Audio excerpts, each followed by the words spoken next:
Eu quero convidar vocês a abrirem a Bíblia em Colossenses capítulo 3. Colossenses capítulo 3. A gente vai ler daqui a pouquinho do verso 1 até o verso 11. Mas você pode deixar aí aberto. Daqui a pouco a gente lê. Eu quero refletir com os irmãos hoje sobre os mandamentos que protegem. Nós estamos, durante esse ano, estudando a palavra em séries de mensagens. Então, no começo do ano, nós iniciamos com uma série chamada Redescobrindo a Oração. E essa série representava uma jornada em direção a Deus, para aumentar a nossa intimidade com Ele. Depois nós entramos numa outra série, numa outra jornada sobre liderança, e era uma jornada em direção à nossa vocação, para aumentar a nossa influência. Nessa terceira série de pregações, agora a série chamada Uns aos Outros. Essa terceira jornada não é uma jornada diretamente assim, essencialmente a Deus, como foi a primeira, nem a nossa vocação, mas é uma jornada em direção ao coração do nosso irmão. É uma jornada do meu coração em direção ao seu, e do seu coração em direção ao meu. É claro que nós vamos ver que tudo isso depende da nossa relação com Deus e da nossa nova natureza. Os nossos relacionamentos, as nossas práticas e os nossos comportamentos são um reflexo de quem nós somos, né? Na nossa natureza. Nós vamos ver isso daqui a pouquinho.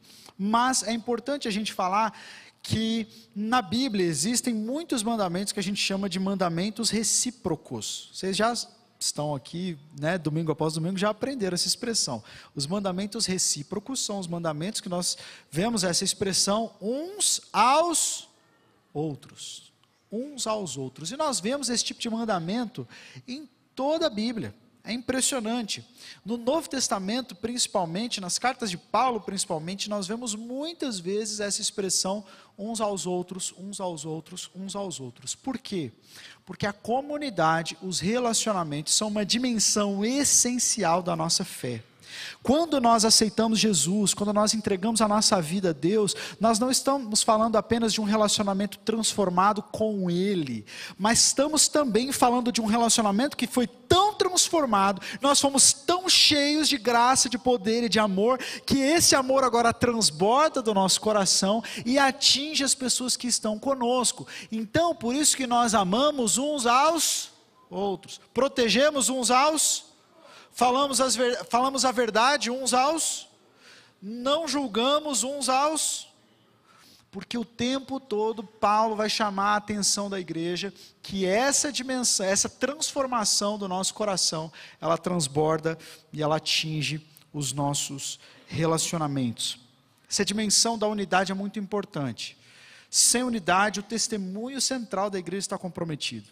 Uma igreja não pode pregar o evangelho se ela não está vivendo ou buscando viver em unidade. Jesus, na sua oração sacerdotal pelos discípulos, disse que ele orou para que nós fôssemos um, porque se nós formos um, o mundo crerá que Jesus veio da parte de Deus. Então, para pregar Jesus é necessário que nós estejamos vivendo essa dimensão de uns aos outros. Sem isso, a gente pode fechar as portas da igreja, porque o que nós vamos fazer aqui não tem valor algum. Olha só como é importante essa dimensão vertical. Nós temos horizontal. Nós temos uma dimensão vertical e uma horizontal. Você pode se lembrar disso ao se lembrar da cruz. A cruz tem essa parte que aponta para Deus, aponta para cima, essa nossa relação com Deus, mas tem também uma trave horizontal. Isso fala da nossa transformação, que nós temos uma relação transformada com Deus e uma relação transformada uns com os outros. E os mandamentos que protegem são vários. Dentro do estudo que nós fizemos, tem vários mandamentos dentro dessa porção aqui. Por exemplo, não tenham inveja uns dos outros, não julguem uns aos outros, não se queixem uns dos outros, não falem mal uns dos outros. Olha só que interessante lá em Gálatas, não mordam ou devorem uns aos outros. Eu acho que a situação lá estava feia, o povo estava rosnando um para o outro já. Não provoquem uns aos outros, não mintam uns aos outros. Então são muitos mandamentos. E então eu, em oração, estudando todos esses aqui, escolhi esse último, não mintam uns aos outros, que está nesse texto de Colossenses 3. Então fui procurar aquilo que fundamenta esse tipo de ação. E o que eu percebo, queridos, dando um pouquinho de contexto para essa palavra, a gente precisa se lembrar que o Evangelho não é sobre fazer pessoas melhores, ok? Não é para isso que Jesus veio ou morreu na cruz. Não é isso que a gente prega, que a gente não quer simplesmente que o mundo seja melhor, as pessoas sejam mais bondosas. O Evangelho não é para fazer pessoas melhores. O Evangelho é sobre pessoas mortas que ressuscitaram. Amém? O Evangelho não é sobre uma mudança de comportamento exterior, mas fala sobre pessoas que estavam mortas em seus pecados e não tinham condição alguma de melhorar, não tinham condição alguma de chegar a Deus. Então Deus, pelo seu grande amor que Ele tem conosco, Ele deu o seu Filho para morrer por nós, então nós podemos nascer de novo. Uma vez que nós nascemos de novo e temos uma nova natureza, nós temos também uma nova maneira de nos relacionarmos. E aí então entram os mandamentos recíprocos, mas a gente não pode chegar nos mandamentos recíprocos como se eles fossem o início da conversa, quando na verdade eles são o final, a conclusão. Amém? Quantos estão comigo? Amém, glória a Deus. Quando você vai estudar os mandamentos recíprocos, você vê claramente que eles se situam na segunda parte das cartas. Isso acontece com Gálatas, Colossenses, Coríntios, Romanos. É sempre da metade para o final que Paulo começa a dar instruções práticas para os relacionamentos. Por que isso, gente? Por que ele não começa a carta já dando as instruções sobre comportamento? Justamente por causa desse princípio, de que o Evangelho não é para mudar comportamento, o Evangelho é para causar ressurreição, mudança de natureza. Então, nas primeiras partes das cartas, Paulo fundamenta, ele fala sobre o Evangelho de Cristo Jesus, ele fala sobre a transformação radical que nós passamos quando recebemos a Ele, e aí depois disso, como uma conclusão, ele diz: portanto, já que vocês não são as mesmas pessoas que vocês eram antes, já que vocês agora têm uma outra natureza que torna possível para vocês viver de uma forma que era impossível antes, por causa disso, então, não mintam uns aos outros, falem a verdade uns aos outros. Dá para entender? Isso é muito importante, gente, porque senão a gente chega aqui com um conteúdo, uma pregação, que ela é moralista no máximo e comportamentalista no mínimo. É simplesmente um faça ou não faça, como se as pessoas tivessem por si só poder para fazer ou não fazer. Todo mundo que já lutou contra um pecado ou contra um ímpeto que não vem de Deus sabe que a nossa conclusão é a mesma de Paulo. Puxa, aquilo que eu quero fazer eu não consigo, e aquilo que eu não quero eu estou sempre fazendo. Por quê? O que nós precisamos? Nós precisamos nos lembrar que Deus nos deu uma nova natureza, nos apropriarmos dessa nova natureza por fé, e aí sim nós caminhamos nas coisas do alto. Amém? É muito importante a gente entender isso, e é isso que eu percebo nesse texto. A intenção autoral, a intenção de Paulo é trazer essas informações ou esses mandamentos recíprocos como uma conclusão de uma mudança anterior e mais profunda do que só uma mudança de comportamento. É muito importante nós falarmos disso. O fato de nós encontrarmos no Novo Testamento várias vezes esses mandamentos recíprocos, mostra para nós que as igrejas do Novo Testamento, da igreja primitiva, da era primitiva, não eram muito diferentes de nós hoje, não é verdade? Nós temos essa necessidade de nos lembrarmos disso, e as igrejas que estavam ali também, porque é natural que um grupo de pessoas que vive junto, que compartilha a vida, não é? Que é tão diferente, que é tão diverso, tenha algumas vezes, experimente problemas de relacionamento. Isso é natural, mas não é porque isso é natural que nós vamos responder a isto naturalmente. Antes, vamos responder a isso sobrenaturalmente. Amém? Porque essa é a igreja do Senhor Jesus, não é uma agremiação qualquer.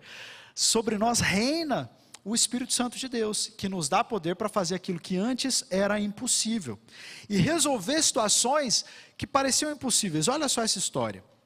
Na metade do século passado, na época da Segunda Guerra Mundial, a Alemanha nazista, Hitler emite um comunicado, uma decisão, né, e uma convocação para que as igrejas, as chamadas comunidades dos irmãos, se unissem ao partido nazista. Foi triste, é triste você olhar para esse capítulo da história, como que vários teólogos, que até hoje a gente estuda no meio da teologia, vários teólogos assinaram uma carta de aprovação a Hitler e ao seu governo, porque viam nele uma figura necessária para aquele momento da Alemanha, uma figura patriota, uma figura de liderança forte, e então aprovaram o governo de Hitler. E outras pessoas da mesma igreja, do mesmo conjunto de igrejas, se opuseram. E isso causou um grande racha na igreja. Não só nas igrejas, mas até dentro das próprias famílias, porque tinha gente dentro da família que apoiava o regime, tinha gente dentro da família que não apoiava o regime, e isso causou um grande problema. Uma dessas pessoas que apoiou o regime foi um grande teólogo que é assim, grandemente conhecido, filósofo existencialista, chamado Martin Heidegger. Um cara que foi contra, foi um teólogo, aluno dele, chamado Dietrich Bonhoeffer. E o Bonhoeffer foi levado para um campo de concentração e foi morto debaixo do regime de Hitler porque ele não tinha aceitado se filiar a ele. Bom, o tempo passou, Hitler caiu, a Segunda Guerra acabou, e como é que ficou a igreja? Vocês conseguem imaginar o tamanho do racha, o tamanho do rombo? O trauma das pessoas, o sentimento de tristeza de um grupo para com o outro, depois de verem tantas pessoas morrerem, como é que a gente busca unidade depois disso? Francis Schaeffer conta essa história, e ele conta que houve um acampamento, eles fizeram um retiro, os principais líderes da igreja alemã, depois do fim da Segunda Guerra, fizeram um retiro de silêncio, e de busca e de oração, onde eles ficaram vários dias juntos, e antes que alguém pudesse dizer qualquer coisa, então eles ficaram em silêncio, orando, pedindo perdão a Deus, colocando a vida diante de Deus. E ele conta sobre esse incidente, porque um amigo pessoal dele estava lá. Ele perguntou: o que você fez, então? E o amigo respondeu: naquele momento, nós nos tornamos apenas um, no silêncio. E ele continua dizendo: ao confessarem a sua hostilidade e amargura, confessaram a Deus e cederem ao seu controle, o Espírito Santo criou um espírito de unidade entre eles. O amor encheu os seus corações e dissolveu o ódio. Quando o amor prevalece entre os crentes, especialmente em tempos de forte desacordo, apresenta-se ao mundo uma marca indiscutível de um verdadeiro seguidor de Jesus Cristo. Olha só, o amor encheu seus corações e dissolveu o ódio. Imagina que essa situação é uma das situações que eu imaginaria mais difíceis de consertar. Um dos rachas mais impossíveis de humanamente você imaginar que aquilo vai ter uma resolução. Mas quando nós confessamos a Deus e nós voltamos para o Evangelho que nos transforma de dentro para fora, o Espírito Santo dissolve as nossas diferenças, dissolve o ódio, dissolve o partidarismo, a divisão, e em tempos de forte desacordo, nós podemos apresentar ao mundo a marca indiscutível de um seguidor de Jesus Cristo. É por isso que nós precisamos de unidade. Porque sem unidade não há pregação, sem unidade não há igreja, sem unidade o testemunho do Evangelho não existe.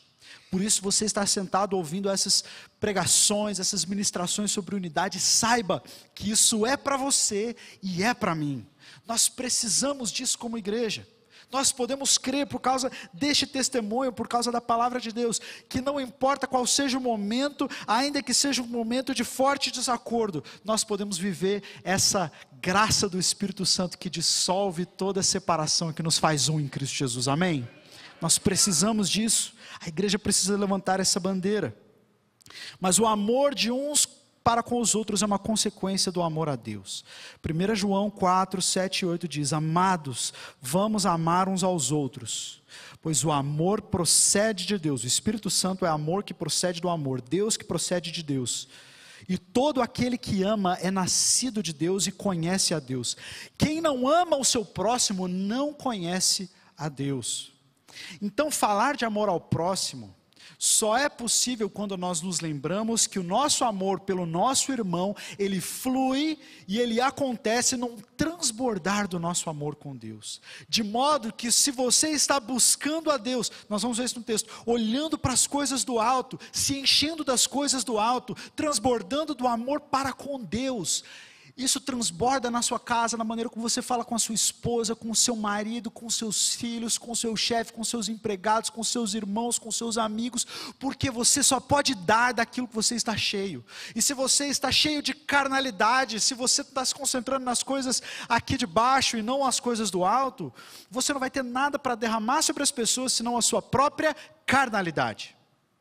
Se você não está cheio de fé, a única coisa que você vai poder derramar sobre as pessoas são soluções e opiniões de falta de fé. Se você está cheio dele, é inevitável que você transborde dele também. Amém?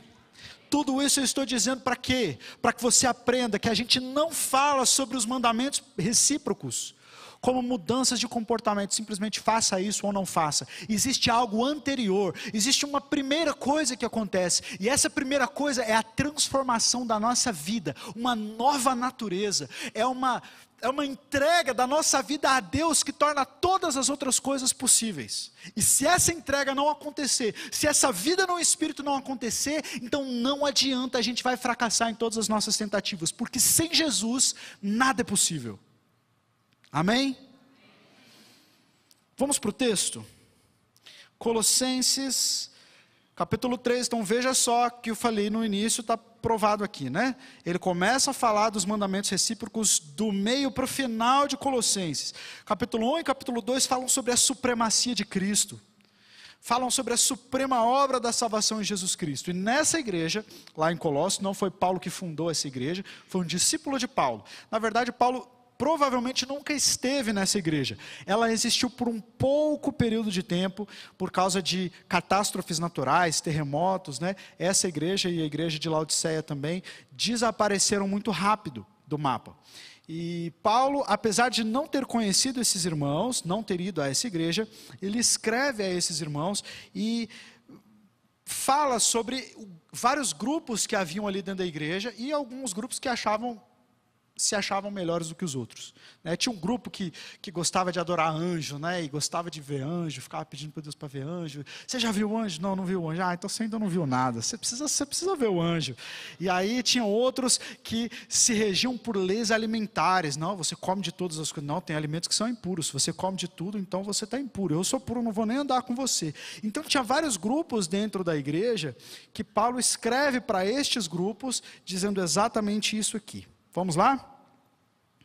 Portanto, já que vocês ressuscitaram com Cristo, dá para ver que ele está concluindo um assunto, né? Já que vocês ressuscitaram com Cristo, procurem as coisas que são do alto, onde Cristo está assentado à direita de Deus. Se vocês ressuscitaram, vocês não são mais dessa terra, vocês são do céu. Então busquem as coisas do céu, do alto, onde Cristo está assentado à direita de Deus. Mantenham o pensamento nas coisas do alto e não nas coisas terrenas, porque vocês morreram e agora sua vida está escondida com Cristo em Deus. Olha só, a sua vida está escondida com Cristo em Deus. Quando Cristo, que é a sua vida, for manifestado, então vocês também serão manifestados com Ele em glória. Então, eu vejo aqui nesse texto 3 ajustes que nós temos que fazer para viver em unidade e proteger uns aos outros. O primeiro ajuste é esse: ajuste a sua compreensão para com o Evangelho. A sua compreensão do que é o Evangelho. Para você viver em unidade e praticar os mandamentos recíprocos, você precisa saber, se lembrar, se concentrar e ajustar a sua compreensão do Evangelho. Paulo diz que já que vocês ressuscitaram com Cristo, vocês têm uma nova natureza. Já que vocês têm uma nova natureza, é hora de vocês buscarem as coisas dessa nova natureza. Buscarem as coisas do alto. Se fixarem nas coisas do Senhor. Trocarem as palavras de vocês pelas palavras que são relativas a essa nova natureza. Os hábitos de vocês têm que ser diferentes, não é porque vocês têm que tentar muito para mudar o hábito, não, é porque vocês já têm o Espírito Santo. Encham-se do Espírito, Paulo fala lá em Gálatas, né? Enchei-vos do Espírito e não satisfarão os desejos da carne. A maneira de você não pecar ou não viver em pecado, não é você tentar não pecar, é você se encher do Espírito Santo. A mesma coisa, você pegar uma garrafa e falar assim, poxa, como é que eu tiro o ar dessa garrafa? Você pode criar uma bomba de sucção, né, colocar ali para tentar tirar todo o ar da garrafa. Mas existe uma maneira mais simples, né? Enche de água. Você enche de água a garrafa, o ar sai, mesma coisa. Se encha do Espírito Santo que o pecado tem que sair. Você não precisa ficar tentando arrancar ele de lá, entendeu? Então Paulo está dizendo, olha, vocês nasceram de novo, então se foquem nas coisas que são do alto. Existe uma vida, a vida de vocês, ele diz isso no texto, a vida de vocês está escondida em Cristo, em Deus. Então a sua alegria está escondida onde? Em Cristo. A sua libertação está escondida onde? Em tudo aquilo que você deseja viver como um discípulo de Jesus está escondido em Cristo. Então busque a Cristo, busque as coisas do alto, olhe para Ele, fale com Ele, deixe que seu coração se apaixone sempre pelas coisas do alto, porque essa é a sua nova natureza, e assim você vai transbordar dele. Então esse é o primeiro passo. Antes de eu falar para você, olha, existe um jeito certo de você falar com as pessoas, não minta para as pessoas. Gente, se você estiver cheio do Espírito Santo de Deus, ajustado nessa compreensão do Evangelho, que você nasceu de novo, isso vai ser natural. Esse é o primeiro ajuste. Você ressuscitou para uma nova vida, e aquela vida passada não é mais admissível. Nós precisamos nos lembrar disso. Segundo ajuste. Nós precisamos ajustar a nossa atitude para com o pecado. Primeiro ajuste é um ajuste de compreensão para o Evangelho. Segundo ajuste, um ajuste de atitude para com o pecado. Nós vemos isso do versículo 5 ao 7. Dá uma olhada. Assim, por causa disso, fazendo isso, olhando para as coisas do alto, façam morrer tudo que pertence à natureza terrena de vocês: imoralidade sexual, impureza, paixão, desejos maus e ganância, que é idolatria. É por causa dessas coisas que vem a ira de Deus sobre os que vivem na desobediência, as quais vocês praticaram no passado, quando costumavam viver nelas. Veja bem, ele dá uma lista de pecados aqui, e no texto que nós vamos ler daqui a pouquinho, logo à frente ele dá uma outra lista de pecados. São parecidos, mas são diferentes. Aqui ele está falando não de comportamentos em si, mas ele está falando de uma natureza pecaminosa, de um ímpeto que nasce no nosso coração antes de virar atitude. Ele nasce no nosso coração por causa da nossa natureza pecaminosa. Que embora Cristo tenha nos ressuscitado e nos dado nova vida, nós ainda temos a nossa natureza caída, que será redimida quando Jesus voltar. Então essa natureza pecaminosa, vira e mexe, ela aparece. Vira e mexe, a luzinha vermelha acende lá no coração. A luzinha vermelha do quê? Quais são os pecados que ele cita aqui? Da imoralidade sexual, a impureza, paixões, desejos maus, ganância, que é a idolatria. Essas coisas são como raízes de uma árvore.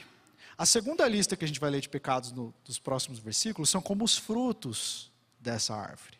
Então tem gente que quer viver a vida cristã deixando a raiz intacta, a árvore intacta, e pegando só os frutos, que são os comportamentos, e tirando. Não, eu vou acabar com isso aqui. Aí tira o fruto e joga. E daqui a pouco olha de novo, puxa, nasceu outro. Aí você fica a vida inteira cuidando dos comportamentos sem tratar a raiz, que é a natureza pecaminosa. E Paulo fala assim, faça morrer essa natureza. Gosto muito como John Piper diz sobre esse texto. Ele diz o seguinte, existe uma natureza violenta no Evangelho, violenta. Existe uma natureza de morte na vida cristã, de violência. Não é violência contra as pessoas.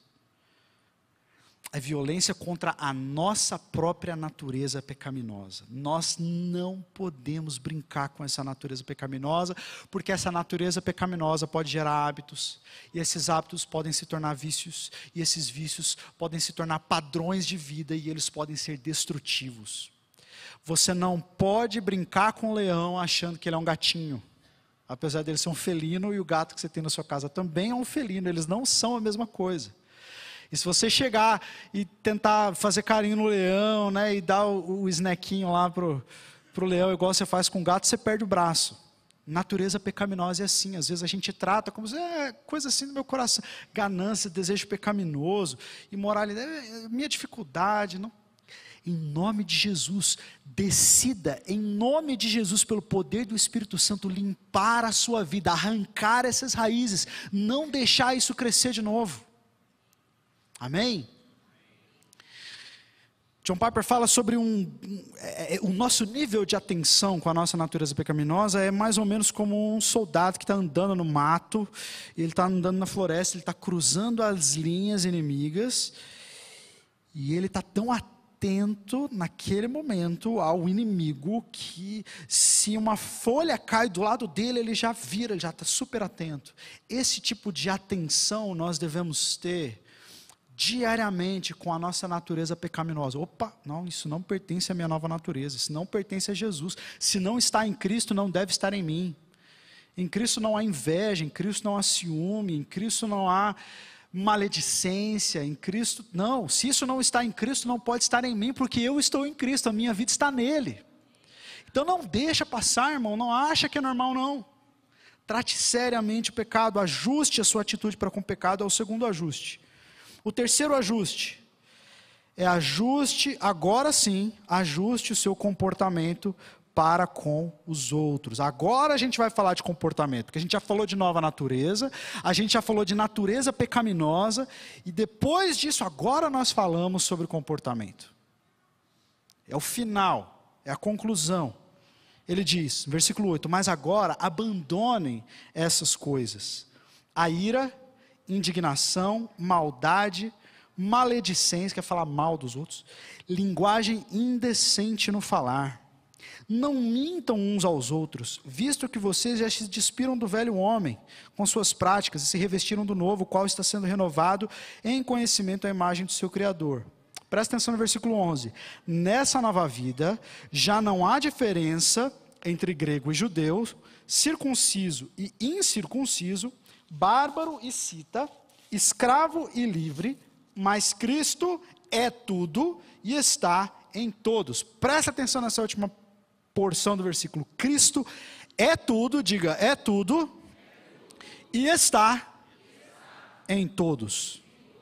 Então, por que você nasceu de novo? Porque você não pertence mais a essa vida, você se foca nas coisas do alto, você se enche das coisas do alto, você trata seriamente com a natureza pecaminosa do seu coração, você lida seriamente com o pecado, mata a sua natureza pecaminosa. Agora é hora de você observar o seu comportamento, se ele está condizente com a sua nova natureza. E o que é um comportamento não condizente? Maldade, maledicência, linguagem indecente no falar, mentir uns aos outros. Olha só como que são vários pecados ligados à fala, ligados à língua. A gente se lembra de Tiago, que fala aqui do poder da língua, né? Como que a língua é um órgão tão pequeno, mas tem o poder de jogar um homem no inferno. E se um homem não controla a sua língua, ele não pode controlar as outras dimensões da sua vida. E Paulo está falando, não, a sua nova natureza, ela tem que estar muito clara para as pessoas, até no seu modo de falar. O seu jeito de falar tem que mudar se você é nascido de novo. Vocês se revestiram do novo homem. Mas essa última parte que diz, Cristo é tudo e está em todos, é basicamente isso aqui. Olha, Colossenses, vocês têm vários grupinhos que se acham melhores uns do que os outros, mas vocês não são melhores uns do que os outros. Primeiro porque todos vocês estavam mortos e todos vocês foram ressuscitados igualmente. No cemitério não existe alguém que está mais morto do que o outro, certo? Não existe alguém que está mais morto do que todo mundo igualmente morto. Então, quando as pessoas são ressuscitadas, depois que elas são ressuscitadas, não tem ninguém mais vivo ou menos vivo, está todo mundo vivo. Então, não importa se a sua falha é uma, se você é diferente de mim, eu sou tão carente da graça de Jesus quanto você. Ninguém é melhor do que ninguém. Mas isso é compreensão do Evangelho. Isso nasce da gente compreender o Evangelho. E que se eu estou aqui onde eu estou, não é por minha causa, é por causa de Jesus. Então eu não sou melhor do que o irmão. Amém? Então isso tem que se refletir na minha maneira de falar. Porque agora Cristo é tudo e está em todos. Então se eu falo mal de alguém e Cristo está nesse alguém, eu falo mal de... E se eu critico alguém, ou eu minto a alguém, e Deus está nesse alguém, eu falo mal e minto a Cristo. Raquel e Leandro, pode chegar aqui rapidinho? Fazer uma ilustração. Agora, dá uma salva de palmas, né, gente, para esses pastores maravilhosos. Fiquem assim, um de frente para o outro, mas dá um espaço grande, maior, pode chegar um pouco. Eu falei de um cara que foi assassinado num campo de concentração na época da Segunda Guerra Mundial pelo nazismo. O nome dele é Dietrich Bonhoeffer. Ele escreveu um livro chamado Vida em Comunhão, onde ele trata sobre mandamentos recíprocos e tal. E ele fala o seguinte, que para um cristão, presta atenção, para um cristão, nenhum relacionamento é imediato. Não imediato no sentido de rápido. Imediato quer dizer sem mediação. Todos os relacionamentos humanos são mediados. O que isso quer dizer? Que nessa relação entre Leno e Raquel, quantas pessoas vocês estão vendo aqui? Mas quantas pessoas existem aqui? Porque entre um e outro se coloca Cristo. Cristo media todas as relações. Não só de marido e mulher, qualquer relacionamento que você tem, se você é um cristão, diante de você, se interpondo entre você e outra pessoa, está Cristo. Então, agora você vai ser o Cristo. Está mais condizente do que eu, né? Entre eu e o Leno está Jesus. E eu não posso falar com o Leno sem antes passar por Jesus. Então eu não posso ferir o Leno sem ferir a Cristo. Eu não posso mentir ao Leno sem mentir a Cristo. Eu não posso falar mal do Leno sem falar mal dele a Cristo. Entende? Para nós essa é a nova natureza. Obrigado, gente. Uma salva de palmas.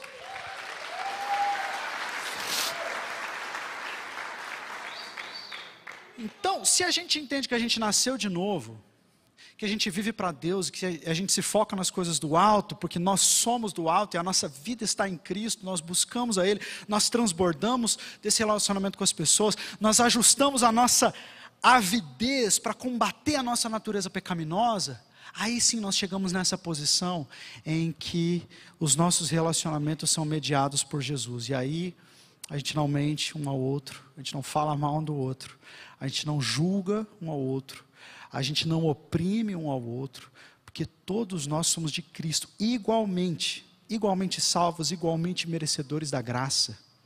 Ninguém chegou até onde chegou hoje pelos seus próprios méritos, todos somos carentes da graça do Senhor.